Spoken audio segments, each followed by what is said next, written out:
بسم الله الرحمن الرحيم الحمد لله رب العالمين وصلى الله وسلم وبارك على نبينا محمد وعلى آله وصحبه أجمعين أما بعد هردفتوان كينيا خبجمو السلام عليكم ورحمة الله وبركاته كن برنوتا كينيا كوايسو من رمضان اتفوف نجر خطا دي دمي جهر كينيا جرا ترتين تيسن وجهاتاتو إذا أسلم الكافر أو بلغ الصبي كافر وقو إسلامي ربين قچيلو إسام فدي نمني خافرات تقو قو إسلامي تكا دائمني تقو وقو بلغي جولين تكون تقو ووفاق المجنون أثناء النهار في رمضان قويا كيسا كافر يو إسلامي قويا صومنا كيس نصومنا نصومنا هنگا قويا هنگا فسان جيجو تكاو دائمني تقو يو بلغي جولين علمي تكان تقو guyyaa ramadaanaa keessa ballaquu isaa mallattoo dirqama ga'uu isaa yoo ofirratti arge takkaa'uu maraataan guyyaa keessa yoo fayye guyyaa ramadaanaa keessa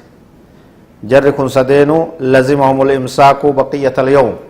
guyyaa san nyaachuun isaaniirraan ta'uu imsaaq uf qabaniituma agabuu ooluu qabanii jechuudha soomanni isaanii jiraachuu baatus waan guyyaa keessa eegalaniif jecha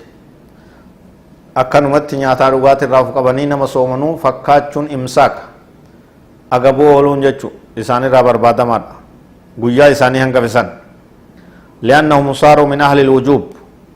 yeroo sanirraa kaasee warra dirqamni isaanii irratti tahurraa warra dirqama baaturraa ta'anii jiranii ulaagaa sharxii guuttatanii jiran waan taheef kadhukko maraataanis yeroo fayyerraa daa'imnis yeroo ballaqeerraa guyyaa keessa jechuun guyyaa ramadaanaa keessa كافر سيرو إسلام إرّا أكسم السومناني ويا إساني هنگا فسان جيجو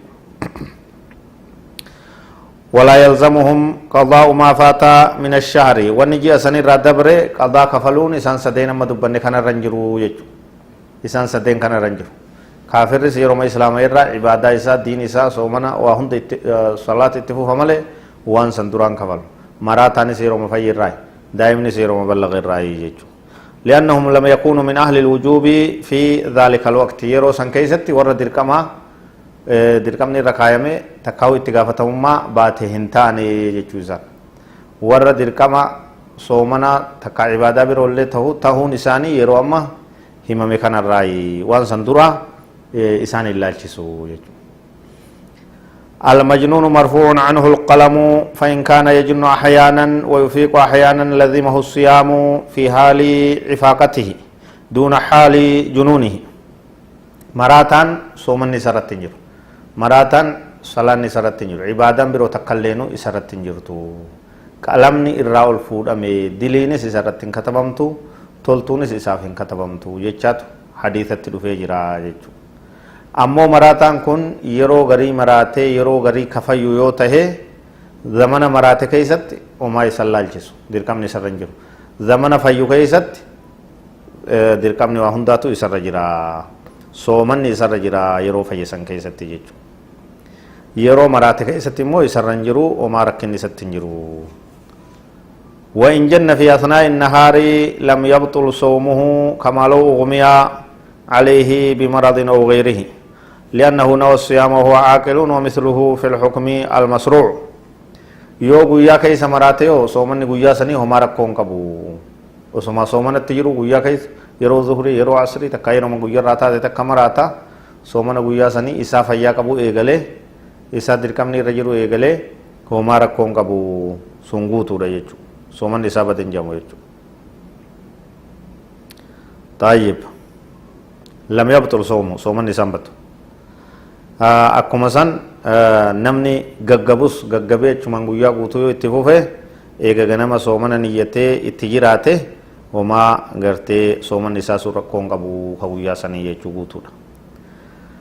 من مات أثناء الشهر فليس عليه ولا على أوليائه شيء فيما تبقى من الشهر نمني باتي رمضان كيس دوئه رمضان الراوني هفه دوئه إسابه دوان هفه كنا إسر رسومان جراني آلي إسر رسومان جراني دوئه دبره خلاص عمرين إسا دمته درقم نسا أچمق قوتمه جيچو رمضان كرشاني دوئه أبوليس كيا كودشنن هفه راين سومنا ونجامو هنجرو لأنه نمي تقدوه دبران أمرين هندسا قوتم تيجو من جهل فرض الصوم نمني قرتي هم بين كولا لصومني فردي تو في رمضان رمضان صومني رمضان فردي تو نمني بينه أو جهل تحريم الطعام أو الوطء فجمهور العلماء على عذره إن كان العذر مثله كحديث العهد بالإسلام والمسلم في دار الحرب ومن نشاء بين الكفار نمني تقويو كي soomana keessa nyaachuun haraami dhoowwaadha takka soomana balleessite jecha yoo takkumaa hunda gayyo yoo hin beekin ka'ee yoo nyaate homaa rakkoon qabu jechuudha fakkaataan akkasii ka rakkoon irraa fuudhamu yoo ta'e takkaa'uu qunnamtii saalaa isaa fi haati manaa isaa godhuun soomana keessa dhoowwaadha takkumaa yoo hin dhagayyo wallaalaa guututti gartee wallaalaa yoo ta'e yoo sunis rakkinni isaa ni ilaalamaa jechuudha akka jumhuurri ulamaa ajaanitti xaayib yoo fakkaataan isaa ka uzuriin irraa qeebalamu ta'e bakka tana dubbii adda baasanii tafsiila laaluutu jira jechuudha nama amma islaamaifaa fakkeenyaaf har'uma shahaadaa jee har'uma soomaniyyaaniini soomanee waan soomana balleessu ittiin himne ka'e guyyaa bishaan dhuge homaa wallaalaadha islaamumma irraa takka quban qabu soomanni isaa guutuudha jedhama jechuudha takkaa'u nama biyya lolaa kaafiraa fi muslimni wal lolu keessa guddate takkaa'u nama biyya kaafiraa keessa guddate ka islaamumma irraa takkaa waan dhagayin sun rakkinni isaanii ni ilaalama waan soomana balleessu wallaaluudhaan yoo irratti gartee hojjetan argaman taate akka rakkootti isaanii fudhatama أما من كان بين المسلمين يمكنه السؤال والتعلم فليس بمعذور أمو نوما مسلمة كيسير كوفي مسلمة كبية مسلمة كيسير توكو أوان سومنا بليسو هم بيكو جي نياتي كدو غيوتات هنكي بلموسو baruu tu isarraa barbaadama gaafachuu danda'a biyya muslimaa keessa jiraanni dhagayaa dirqama barumsa isarratti dirqama rakkoon takkalleenu wallaala wanni jedhamu isaaf hin qeebalamu barnoonni keenya itti fufaan fagaatina warra soomanii irraa qeebalamee araama rabbii gonfatee rahmata isaa keessa seene rabbi nu haa taasisu hadha wallahu a'lam wa sallallahu wasallam wa baraka ala nabiyyina muhammad wa ala alihi wa sahbihi ajma'in wassalamu alaykum wa rahmatullahi wa barakatuh